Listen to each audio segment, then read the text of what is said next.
যখন কোনো কিছু খাইতে মন চায় এবং ঝটপট কিভাবে ইনস্ট্যান্ট বানায় ফেলতে হয় সেটা আমার কাছ থেকে আজকে শিখো। যেহেতু আজকে অফ ডে অ্যান্ড আমি অফ ডে তে প্রচুর পরিমাণে ঘুমাই কারণ সারা উইকেন্ডে আমি একটু সময় পাই না।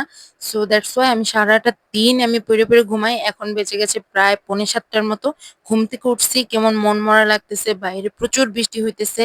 কি খাবো কি না খাবো, এমনিও খাওয়ার জন্য খুব মানে কিছু খাওয়ার ক্রেভিং উঠতেছিল।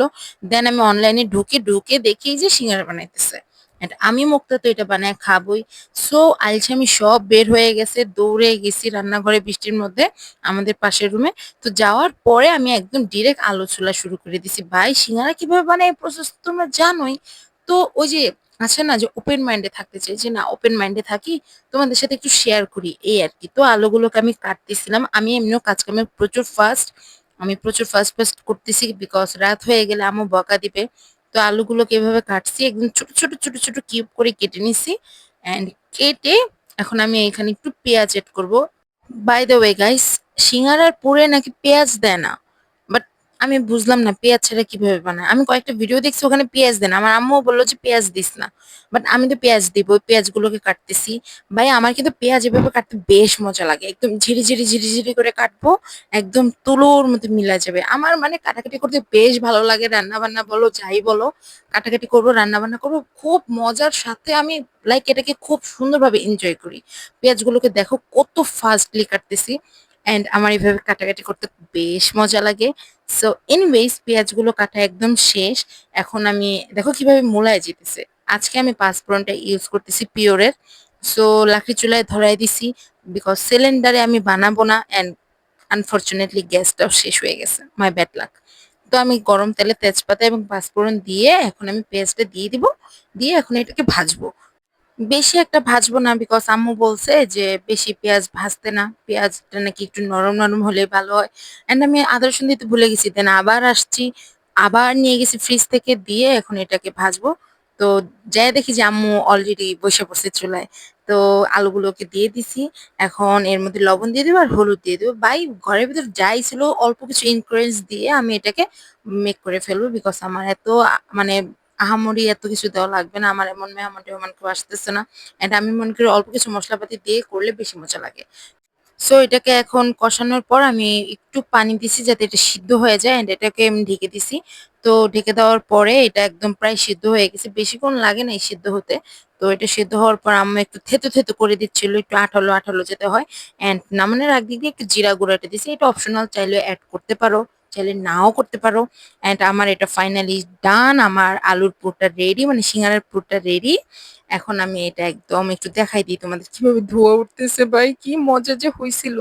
তো আমি একটু খাইছি, এন্ড এখানে দেখি যে আম, এটা আমি রেস্টে দিয়ে গেছিলাম বেটারটা গুলানোর পর, মানে ই করার পর রেডি করার পর একটু নরম হয়ে গেছে, বাট ভালোই হয়েছিল।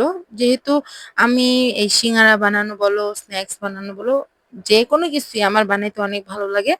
তো আমি একদম সিঙ্গারার যে শেপটা দেয় দোকানে যেভাবে শেপটা দিয়ে বানায় আমি ওভাবে বানাইতে পারি নাই। প্রথমে একটা বানাইছিলাম, তোমাদেরকে দেখাই দিব। কুইতারি করতে যে যে অবস্থাটা হয়েছে আর কি। তো আমি একদম অ্যাজ ইউজুয়াল একদম সিম্পল একটা যেটা ইটা হয় ওই প্যাচটা রাখছি, একটু তেল ব্রাশ করে দেবো কারণ যাতে এটা খুলে না যায়। তেলটা দিলে এটা আঠার মতো লেগে থাকবে। এন্ড আমি পুরো মানে সিঙ্গারারি এর মধ্যে আমি কালো জিরাটা অ্যাড করছি, আমার না কেন যেন কালো জিরার ঘ্রাণটা বেশ ভালো লাগে।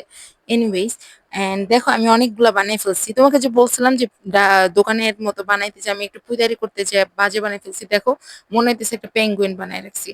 এন্ড এরকম ভাবে পায়চারা করতে আমার খুব ভালো লাগে। দেখো কোনো খায় দায় কাজ না, আমি কি সুন্দর পুলি পিঠার মতো ডিজাইন গুলা দিচ্ছি। মানে ওই যে বলে না যে ওপেন মাইন্ডে থাকার ট্রাই করি, যেটা মনে আসতেছে ওইটা করতেছি, মানে নিজেকে হ্যাপি রাখার ট্রাই করতেছি। তো এরকম ভাবে আমি অনেকগুলা বানিয়ে ফেলছি অল্প কটা। এন্ড আমার কেন যেন মনে হলো নাচোসের মতো একটা প্যাচ দেই, তো আমি দুইটা নাচোসের মতো প্যাচ দিছি। আম্মুর বকাও খাইছি খুব ঢক মতো ভাবে। এনিওয়েজ, তো আমি চুলায় আবার আগুন ধরে দিছি যেহেতু চুলা বন্ধ হয়ে গেছিল। তেল গরম করে আমি অনেকগুলা প্রায় ভেজে ফেলছি। প্রচন্ড তাপ ছিল, এন্ড আল্লাহর রহমতে বৃষ্টিটাও একটু কম ছিল, তখন বৃষ্টি পড়ে নাই। তো আমি এক এক করে সব ভাইজা ভাজি উঠায় ফেলতেছিলাম। এন্ড আল্লাহর রহমতে খুব ভালোই হয়েছিল। ভাই দোকান থেকে কিনে আনলে এতগুলা সিঙ্গারা আমি দোকান থেকে কিনে আনলে মন ভরে খাইতেও পারতাম না। এন্ড বাসি তেলে ভাজতেছে না ইনস্ট্যান্ট তেলে ভাজতেছে এটাও আমি জানতাম না। সো আমি আমার মনটাকে একদম স্থির করার জন্য রাত্রে এরকম গরম গরম সিঙ্গারা বানিয়ে ফেলছি। এন্ড কি সুন্দর করে দেখো যে ধরার আগে ফাইটে ফাইটে যাইতেছে। আমি সিঙ্গারাগুলো নিছি খাওয়ার জন্য। ভাই এগুলো সব আমি খাবো না, জাস্ট তোমাদেরকে দেখানোর জন্য নিছি, আবার বলবা যে রাক্ষস মিম বানায় ফেলবা।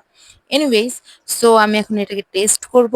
আমার মা বাবাকে অলরেডি আগে ফার্স্টে খাওয়াইছি, তারা বলছে ভালো হয়েছে, আমার বাবাও বলছে ভালো হয়েছে। But to be honest guys, believe করবা না যে কতটা পরিমাণে এটা মজা হয়েছে।